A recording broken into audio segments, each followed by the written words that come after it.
రైతుకు మరో బ్రేకింగ్ చూస్తున్నాం. సూర్యాపేట జిల్లా కోదాడ మండలం మంగళతండాలో ఘోరం జరిగింది. మద్యం మత్తులో సిగరెట్ అంటించుకొని నిద్ర మత్తులోకి జారిన ప్రభుత్వ ఉపాధ్యాయుడు ధారావత్ బాలాజీ అగ్నికి ఆహుతయ్యాడు. మంగళతండాకు చెందిన బాలాజీ నడిగూడెం మండలం చిన్నకేశవపురం ప్రభుత్వ పాఠశాలలో ఎస్సీడీగా పనిచేస్తున్నాడు. ఆదివారం శ్రీరామనవమి సందర్భంగా ఇద్దరు పిల్లలను తీసుకొని తల్లిగారి ఇంటికి వెళ్లింది బాలాజీ భార్య. ఒంటరిగా ఉన్న బాలాజీ మద్యం తాగిన తరువాత ఇంటి ఆవరణంలో మంచంపై పడుకొని సిగరెట్ వెలిగించాడు. తర్వాత నిద్రలోకి జారాడు. సిగరెట్ మంచం నవారుపై పట్టంతో మంటలు శరీరానికి అంటుకొని మృతి చెందాడు. ఘటనా స్థలానికి చేరుకున్న పోలీసులు మృతదేహాన్ని కోదాడ ప్రభుత్వ హాస్పిటల్కు తరలించారు.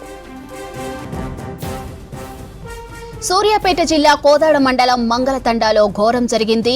మద్యం మత్తులో సిగరెట్ అంటించుకొని నిద్ర మత్తులోకి జారిన ప్రభుత్వ ఉపాధ్యాయుడు ధారావత్ బాలాజీ అగ్నికి ఆహుతయ్యాడు. మంగళతండాకు చెందిన బాలాజీ నడిగూడెం మండలం చెన్నకేశవపురం ప్రభుత్వ పాఠశాలలో ఎస్జీటీగా పనిచేస్తున్నాడు. ఆదివారం శ్రీరామనవమి సందర్భంగా ఇద్దరి పిల్లలను తీసుకొని తల్లిగారి ఇంటికి వెళ్లింది బాలాజీ భార్య. అయితే ఒంటరిగా ఉన్న బాలాజీ మద్యం తాగిన తరువాత ఇంటి ఆవరణంలో మంచంపై పడుకొని సిగరెట్ వెలిగించాడు. తరువాత నిద్రలోకి జారాడు.